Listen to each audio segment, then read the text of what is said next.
Have you ever wondered how you can launch a startup without begging for VC money?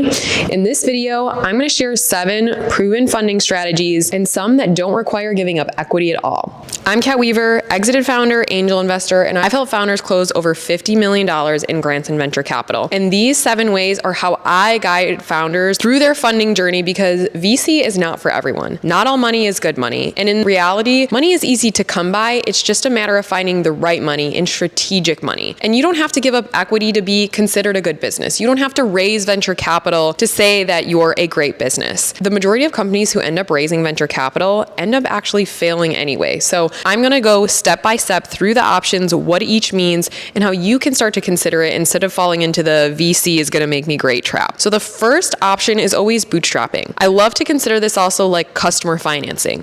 Even if you don't have a prototype, a perfect landing page, or whatever it might be, always consider customer pre-sales. Get early adopters on a wait list and bought into the process. You'll get early feedback, you'll be building community, and that is the cheapest and best way to fund your startup. The second, and my absolute favorite, are corporate grants. Corporations like Progressive, Amazon, and others get tax incentives to literally give away free money and in-kind services to other businesses. They can range anywhere from $1,000 to $250,000 plus. I've got my grant masterclass linked below, but corporate grants will pay out in a few weeks to a couple months. There are no strings attached. It's not a loan. It's not giving up equity. So it's one of my favorite ways because there's some PR, marketing, and credibility that come with it. The third are government grants. Now, this isn't for every type of business because typically it's more defense tech, serious health tech, other environmental or social organizations. It depends, but it's more of a credit system. I did have a founder friend win $5 million and he had to hire 3 people to manage it. Took a year and a half to get, and he has to pay for the expenses and in hope that the government pays him back in 6 to 8 months and that they approve the expense. So it's a bit longer of a process, but it can be a great way to get some big cash and big leverage. The next is crowdfunding. Now, this isn't for everyone either because you have both dilutive and non-dilutive crowdfunding, but there are certain platforms that can help get, 1,000 plus of your early fans to even give you $10 or more, and that is going to add up quick. You can set your minimums, you can set the terms, and it's all about marketing, but just because you put up a crowdfunding campaign doesn't mean they're all going to come. It's a great way to build your audience, get early pre-sales, kind of like the customer financing route, but this way it's a bit more public. The next option, if you're lucky enough, is to go the family and friends route. Some family and friends can have a little bit of cash to spare and support you.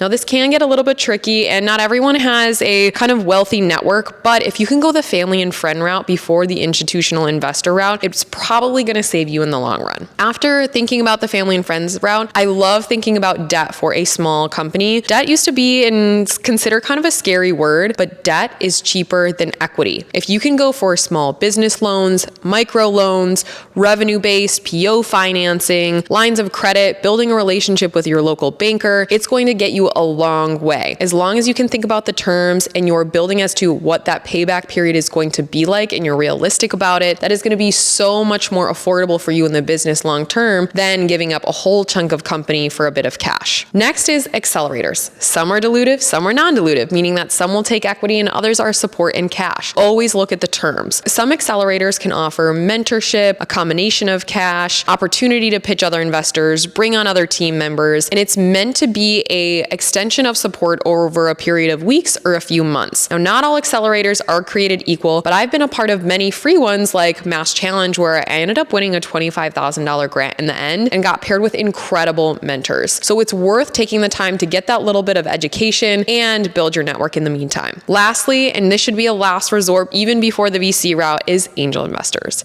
Angel investors are wealthy individuals who should come into your world for strategic purposes. It's not cash, it's not a loan. It is purely for the intention that you will exit or IPO your business someday, just kind of like a VC, but angel investors are going to be a little bit more lenient. They might pick up the phone a little bit quicker. They might lend a bit more of a helping hand. Now, most aren't operators, but I always recommend thinking about the strategic angel route at the pre-seed to seed stages before going the VC route because they won't have as of aggressive growth targets. Everything from individual angels to angel groups, so you've definitely got options. And I know there's a lot here, but always think about these things before going the venture capital route. Venture capital should be plan E or G for instead of A. It should be kind of the last resort that you think about for things because remember, not all money is good money. Not all investors have your best interest at heart. Money is abundant. It's just a matter of finding the right money. So I've got some more resources linked below. Let me know if you've got any questions about these types of capital, and I'll see if I can feature it in my next video.